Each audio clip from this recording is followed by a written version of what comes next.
צדיק יסוד עולם. נחלנו ויה מקור חוכמה רבנו רבי נחמן בן פגה ושמחה נח נחמן מאומן זכותו יגן עלינו ועל ישראל אמן. Boker Tov à tous, Boker Tov, Boker Or, c'est extraordinaire, on s'est vu hier matin, déjà ça faisait des années que j'avais pas fait sur le matin, et on se voit deux fois d'affilée, mais ce qui est extraordinaire c'est qu'aujourd'hui c'est la Hula de Rabbi Nathan. C'est la Hula de Rabbi Nathan aujourd'hui. Imaginez comment dans le ciel on a décidé, on a mis les choses pour qu'on puisse parler de Rabbi Nathan ce matin. Zchuto yagen aleinu ve'akol Israël. Rabbi Nathan qui a donné sa vie pour Rabbi Nachman, en vérité qui est venu pour Rabbi Nachman dans ce monde, c'est même pas qu'il a donné sa vie, il est né pour lui. On va expliquer un peu son parcours, son profil, et apprendre de ses comportements. Chacun d'entre nous, on peut apprendre beaucoup de ce qu'était Rabbi Nathan. Le Rabbi Nachman c'est trop élevé, c'est trop, ça nous dépasse. Il est né en Ukraine. Rabbi Nachman ça nous dépasse, c'est des olamot qui, mais Rabbi Nathan, même si c'est très loin de nous aussi, excusez-moi. Rabbi Nathan, même si c'est très loin de nous, on peut apprendre beaucoup de lui parce que c'était un des élèves les plus extraordinaires qu'il y a eu dans le monde. Rabbi Nachman Mituchin, il écrit dans sa Agdama de Ali Mitroufa qu'il a compilé, des lettres de Rabbi Nathan qu'il a compilé, qu'on n'a pas vu depuis Yehoshua et Moshe un élève et un maître comme Rabbi Nathan et Rabbi Nachman. C'est-à-dire qu'en réalité, on comprend, et à travers le rapprochement, comment Rabbi Nathan c'était quelqu'un qui est né dans une famille à la fois très riche et très tzadeket et très religieuse. C'est écrit que dans sa maison, il y avait toujours une table d'argent et une table de livres.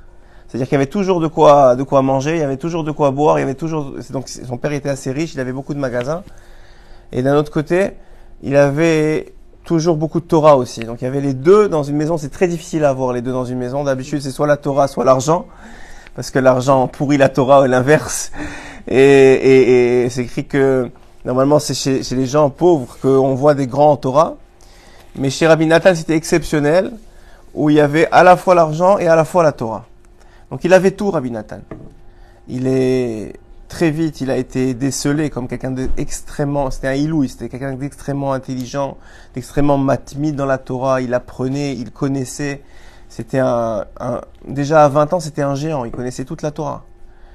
Et c'est pour ça que son beau-père, qui était un rave très important de 27 villes, c'était l'un des plus grands raves de la région, il l'a pris en tant que gendre, parce que c'était le futur grand gadolador. Et Rabbi Nathan, lui, tout ce qui l'intéressait, c'est comment je peux plus ressentir Hachem, comment je peux plus le servir, comment je peux plus comment je peux plus me rapprocher de lui. Et toute sa vie, jusqu'à qu'on connaisse Rabbi Nachman, toute sa vie, c'était ce manque-là, ce manque, c'est-à-dire, il lui manquait quelque chose toute sa vie. Et le déclic, il va être lorsqu'il était élève chez Rabbi Levi Yitzhak de Berdichov, parce que Rabbi Nathan a compilé la moitié du Kedushat Levi, c'est lui qui l'a écrit. C'est-à-dire, c'est Rabbi Levi Yitzhak qui l'a écrit, mais c'est lui qui l'a mis en forme, qui l'a recopié, etc. C'est lui qui a mis le ceder de presque la moitié du Kedushat Levi. Le Kedushat Levi, c'est l'œuvre principale de Rabbi Levi Yitzhak de Berdichov, Sanégor chez Israël, le défenseur de Ram Israël, Zechutto Yagen Aleinu. Et donc, Rabbi Nathan, il était quelqu'un de extrêmement profond dans la Torah, extrêmement grand dans la Torah, mais il lui a toujours manqué quelque chose. Et le déclic, il va arriver avec une histoire que je vais vous raconter, qui pour nous va paraître complètement banale, mais qui lui va changer sa vie. À la yeshiva, tous les jours, il tirait au sort qui allait chercher le pain, les bégalés. L'histoire, elle raconte. Et tous les jours, il tirait au sort. Et un jour, qui c'est qui tire au sort? Rabbi Nathan, il sort du chapeau comme ça. Rabbi Nathan, c'est toi qui va chercher le pain aujourd'hui. Il va chercher le pain à la boulangerie. Et en revenant, il s'arrête dans une petite synagogue. Il rentre dans la synagogue, il commence à pleurer. Il dit, Hachem, tu m'as créé pour aller chercher du pain.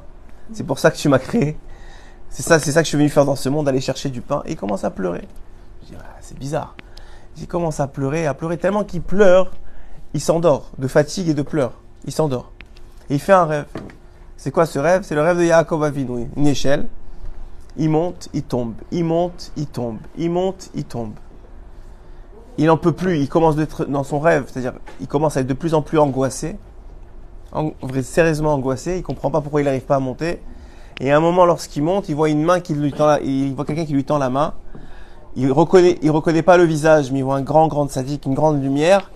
Il lui prend la main, il lui dit attrape ma main, il attrape sa main, il le tire vers le haut, il l'amène jusqu'en haut de l'échelle, il se réveille. Il est réconforté, il sait pas pourquoi. Il rentre à la yeshiva. Et à la yeshiva, il a un chavruta. Ce chavruta, c'est Rabbi Yudel. Rabbi Yudel, c'est j'ai envie de dire le pitre de service. Je sais pas si on peut dire ça comme ça, mais celui qui est le plus, on va dire le plus sympathique, tu vois, celui qui toujours il blague, il rigole, tu sais, il y a toujours dans la yeshiva, il y a toujours dans un groupe d'ailleurs, il y a toujours celui qui, ouais, il met l'ambiance. Voilà, le bout en train. Et du jour au lendemain, il voit Rabbi Yudel qui devient de plus en plus sérieux. Il perd pas une minute dans l'étude. La tfila, il est d'une dvécoute incroyable. Il fait la tfila plus long que tout le monde. Il ajoute des teilim. Et Rabbi Nathan, ça le choque. Il dit, je comprends pas. Il y a quelques semaines, j'étais le gars qui rigolait tout le temps, allait prendre la cigarette là, allait sortir boire un café. Et là, maintenant, tu es là et tu m'admites. Qu'est-ce qui t'arrive? Il lui dit, j'ai connu un rave. Je dis, ouais, c'est un rave qui t'a fait ça? Il dit, oui. Il dit, c'est qui? Il dit, il y a 2 heures d'ici, il y a un rave qui s'appelle Rabbi Nachman. Et je dis, ah bon? Et alors quoi? Il a dit, je sais pas. Il m'a changé. Je dis, ah, quoi? À ce point-là? Il faut moi aussi que j'aille le voir.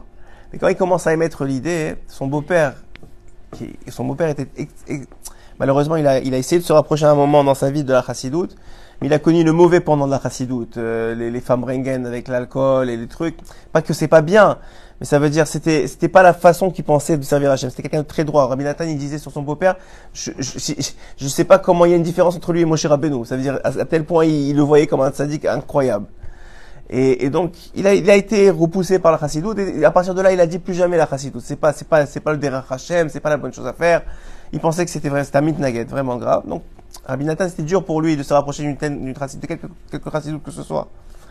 Et puis, mais depuis ce qu'il voyait, c'est son Chavruta, tous les jours, il voyait Rabbi Yudel, il voyait qu'il augmentait en Torah, en Hirat Shamaim, en Ravat Shamaim, il voyait que le gars il changeait, et que son Chavruta il changeait, il dit, c'est pas possible, moi aussi, je vais le voir. Et un jour, il prend son courage à deux mains, c'est Erev Shabbat, et il décide d'aller passer Shabbat chez Rabbi Nachman. Et il arrive pour la tfila, et la première fois qu'il le voit, c'est dans la maison de Rabbi Nachman, en train de faire Eshet Chayil, en train de faire le Kiddush. Et de la gdusha du kiddush de Rabbi Nachman, Rabbi Nathan, il est ébloui. Il a dit jamais j'ai ressenti une telle émotion. Il est ébloui et il dit ça c'est mon rêve. Et après le repas, Rabbi Nachman va parler à Rabbi Nathan, va lui dire tu sais qu'on se connaît depuis longtemps, qu'on c'est pas de ce monde-ci, que tu es venu pour moi. Et il va commencer à lui raconter tout, et ça va devenir son principal. Et maintenant quand il arrive à cette étape-là, Rabbi Nathan il a 24, 25 ans. C'est un jeune homme, c'est rien. Chez Rabbi Nachman, déjà, il y a des gens qui ont 70, 80 ans, des tzadikim de génération, c'est-à-dire de milliers de personnes qui sont venus s'accrocher à Rabbi Nachman. Donc lui, c'est un gamin, hein, personne ne le prend en compte, tout le monde pense que c'est bon, il n'y a rien à apprendre de lui. Et c'est lui qui va devenir ce que Rabbi Nachman va dire plus tard, que sans Rabbi Nathan, on ne connaîtrait rien de Rabbi Nachman aujourd'hui. La seule vision qu'on a de Rabbi Nachman aujourd'hui, c'est la vision de Rabbi Nathan. Vous savez, quand on vient voir un Rav, toi tu vas le voir d'une façon, toi tu vas le voir d'une façon, il va se comporter avec toi d'une façon parce qu'on est différents. Donc il s'adapte à chacun. Mais la seule que Rabbi Nachman a tenu à ce qu'elle reste, c'est celle de Rabbi Nathan. C'est lui qui l'a le mieux compris. C'est sa vision. L'écouter Moran, c'est lui qui l'a compilé. L'écouter à la fois, c'est lui qui l'a écrit. Le Sipuré Massiot, c'est lui qui l'a compilé. Le Séramidot, c'est lui qui l'a. Tous les livres de Rabbi Nachman. Le Seder des Torot, mettre celle-là en premier, c'est Rabbi Nathan. Tout c'est Rabbi Nathan, pratiquement. C'est-à-dire, le Chomer, la matière, c'est Rabbi Nachman. C'est l'enseignement, c'est Rabbi Nachman. Mais tout ce qui va autour, l'imprimerie, le Seder des Torot, comment il les a mis dans l'écouté Moharan, la façon, tout c'est Rabbi Nathan. C'est sa vision du tzaddik qu'on a nous aujourd'hui. C'est ça qu'on a. Et quelqu'un qui étudie pas l'écouter la chrote, il peut pas comprendre c'est quoi l'écouter Moharan. Parce que c'est vraiment, c'est sa vision, sa compréhension qui nous fait comprendre qu'est-ce que ça veut dire.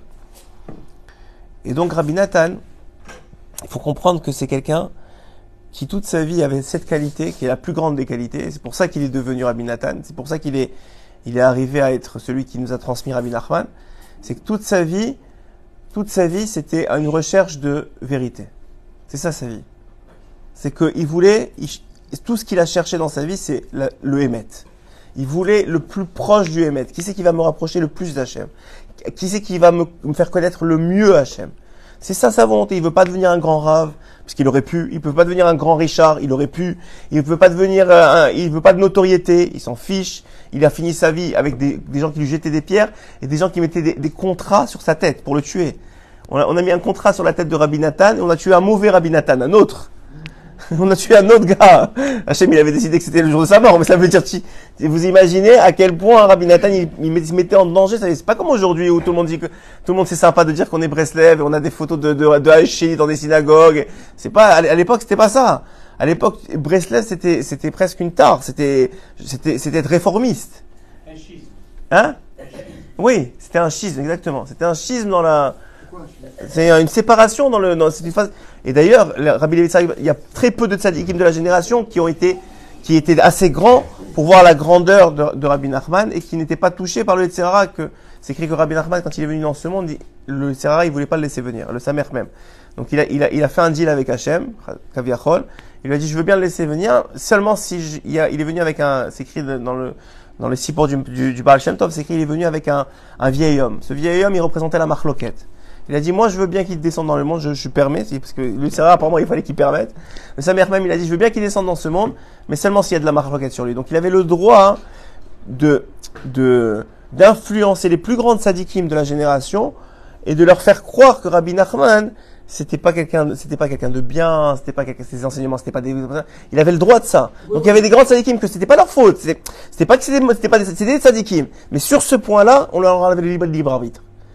Et que certains de la génération ont été tellement élevés que même eux, leur libre arbitre, on leur a pas enlevé, dont les deux plus importants, c'est Rabbi Levi Tzaddik de Berdichov, qui jamais n'a été en marloquette avec Rabbi Nachman, au contraire, et le Baal HaTanya, qui lui aussi n'a jamais été en marloquette avec Rabbi Nachman, au contraire. Mais sinon, les très très très grands de la génération, presque tous étaient contre Rabbi Nachman. Jusqu'à qu'au fur et à mesure du temps, ils ont réalisé leur erreur, et petit à petit.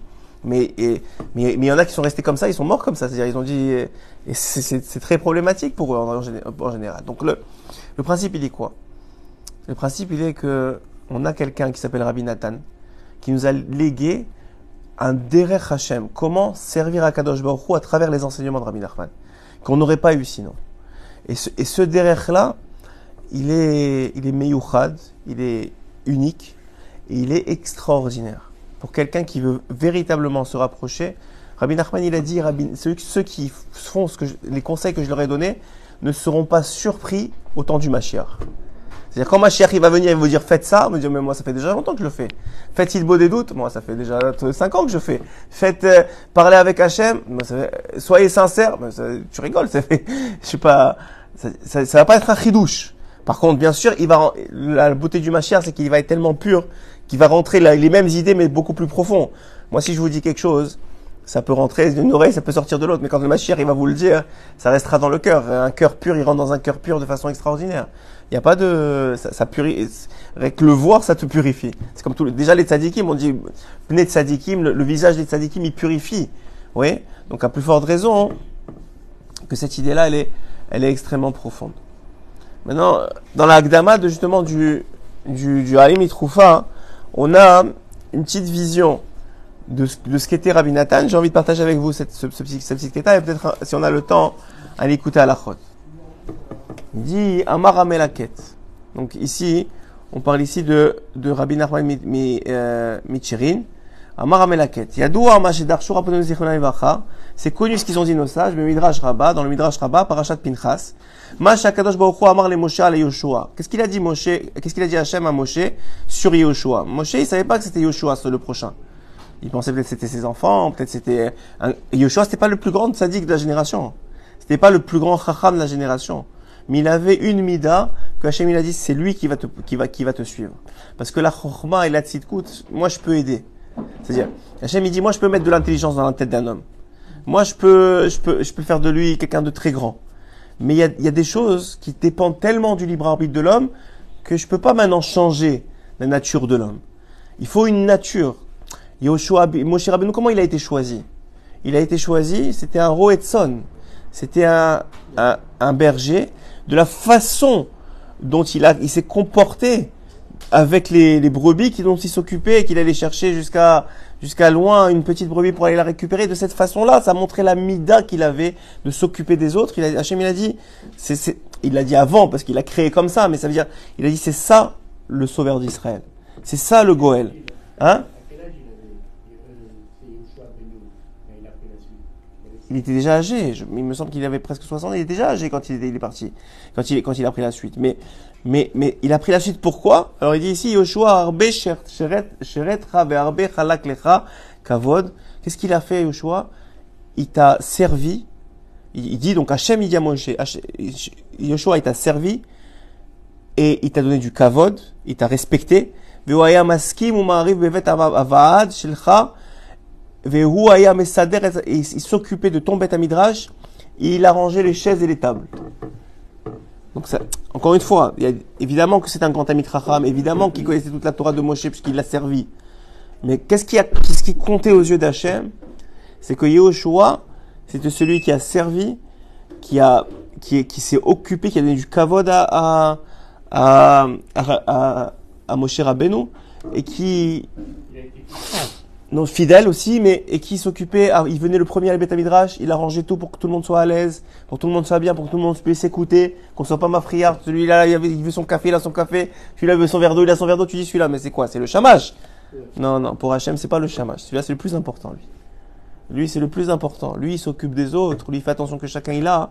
Alors à lui, je vais donner la suite. Parce que c'est comme ça qu'on est un manhig. Chez Am Israël, c'est pas comme chez les nations du monde. Les nations du monde,